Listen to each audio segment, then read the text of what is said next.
Sir చెప్పండి, ఉదయ్ కిరణ్ అసలు నార్మల్గా 7 years 8 years అయిపోతున్నాయి ఇప్పటికీ, ఇంకా ఆ పేరు మాలో ఇంకా అలాగే బలంగా ఉండిపోయింది. ఆయన లాస్ట్ సినిమా చిత్రం చెప్పిన కథ. కరెక్ట్. ఎవరి దగ్గరికి వెళ్ళి అడగాలి, ఏమని అడగాలి అని అడిగితే నాకు దొరికిన ఒకే ఒక ఆప్షన్ ఆ డైరెక్టర్ మోహన్ ఎల్లర్ గారు, అంటే మీరే. సో అసలు మిమ్మల్ని ఫస్ట్ నా క్వశ్చన్ అడిగేస్తున్నాను సార్. చిత్రం చెప్పిన కథ, రేపు Jan 5th ఆయన వర్ధంతి కూడా, ఆయన చనిపోయిన రోజు. కరెక్ట్.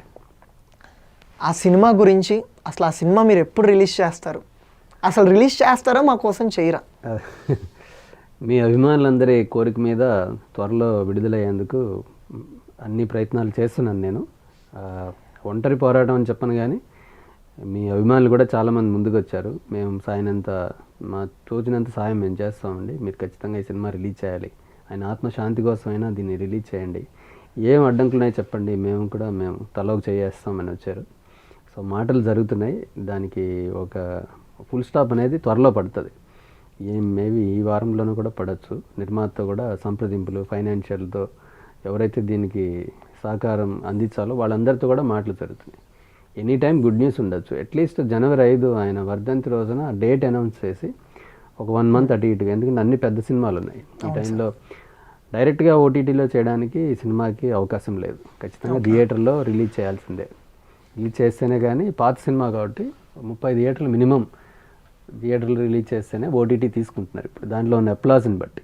బట్ ఆయనకున్న చివరి సినిమా అనే క్రేజ్ వలన, ఫ్యాన్స్ అందరి మీద ఉన్న ఒత్తిడి వలన ఇది ఖచ్చితంగా థియేటర్లో రిలీజ్ చేసేందుకు కూడా డిస్ట్రిబ్యూటర్లు ముందుకు వచ్చారు. అన్ని రకాల మాటలు జరిగినాయి.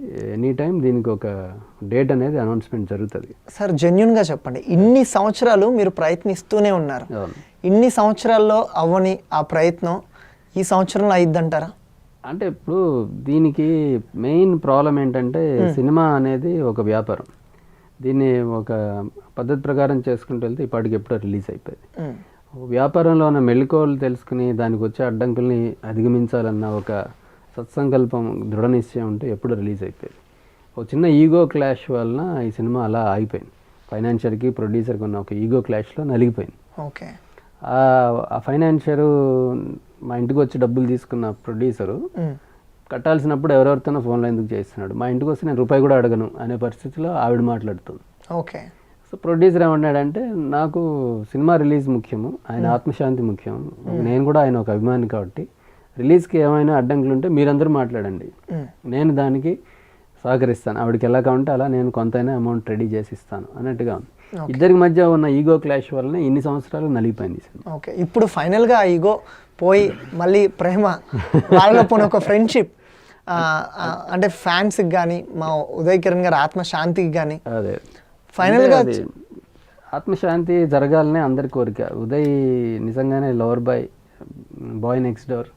ఇంకా చెప్పాలంటే any girls idealistic person, any boys ఒక రోల్ మోడల్, ఒక inspiration for his career or అతని యొక్క ఎమోషనల్ డ్రైవ్ అనేది చాలామందిని, మీ యూత్ అందరినీ కూడా ఇన్స్పైర్ చేసింది.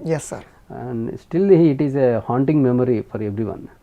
సో అది ఖచ్చితంగా రిలీజ్ అవ్వాలంటే ఇప్పుడు వాళ్ళిద్దరి మధ్య ఉన్న గ్యాప్ అనేది అలాగే ఉంది, దాన్ని క్లోజ్ చేయడానికి మ్యాక్సిమం ట్రై చేశాము.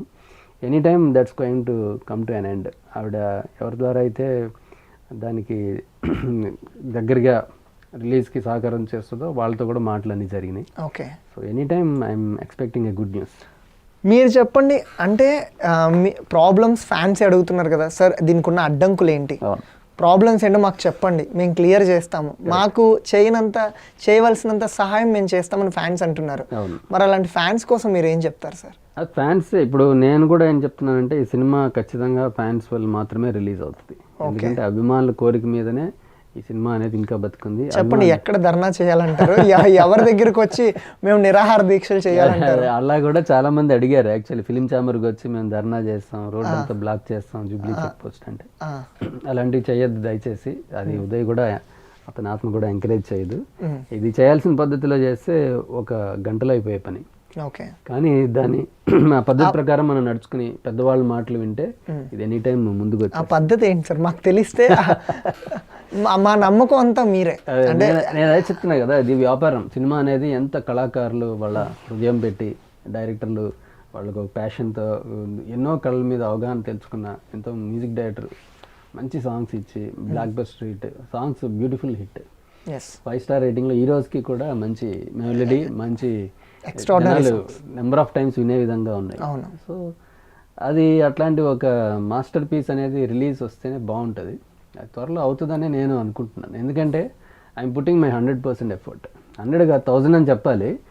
And it was my dream for the last 7 years. And last 6 years censor అయిపోయి కూడా 6 years అయిపోయింది. రేపు January 5న డేట్ ఎలాగైనా అనౌన్స్ చేయాలని కృతనిశ్చయంతో ఉన్నాం. ఓకే.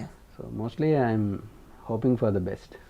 సార్ ఉదయ్ కిరణ్ గారికి మీరు కథ చెప్పేటప్పుడు ఫస్ట్ ఎలా అప్రోచ్ అయ్యారు ఆయన్ని? అంటే నేను యాక్చువల్గా చెప్పాలంటే ఈ కథ ఒక టీం వర్క్ వల్ల జరిగింది. ఓకే.